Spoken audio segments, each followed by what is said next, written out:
خاموش ہو جانا لیکن بے ادبی نہ کرنا۔ واصف علی واصف صاحب۔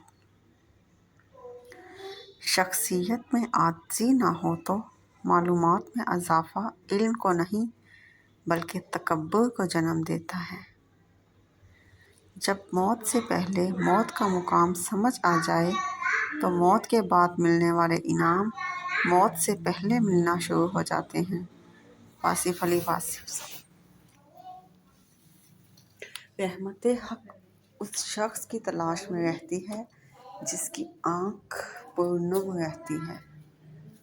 شکر کا مطلب یہ بھی ہے کہ لوگوں کو اپنے آپ سے، اعمال سے، اپنے مال سے، اپنے خیال سے آسانی عطا کرو۔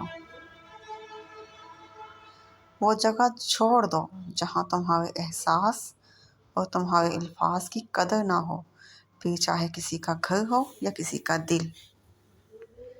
عبادت اس مقام تک نہیں پہنچا سکتی جہاں غریب کی خدمت پہنچاتی ہے۔ شکر کرو، نعمت محفوظ ہو جائے گی۔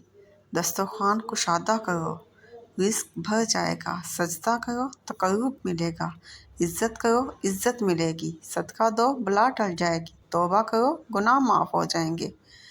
خوشی کا تعاقب کرنے والا خوشی نہیں پا سکتا، یہ عطا ہے مالک کی جو اس کی یاد اور اس کی مقرر کی ہوئی تقدیر پر راضی رہنے سے ملتی ہے۔ تکلیف آتی ہے ہمارے اعمال کی وجہ سے، ہماری وسعت برداشت کے مطابق اللہ کے حکم سے۔ ہر تکلیف ایک پہچان ہے اور یہ ایک بڑی تکلیف سے بچانے کے لیے آتی ہے۔ واصف علی واصف صاحب۔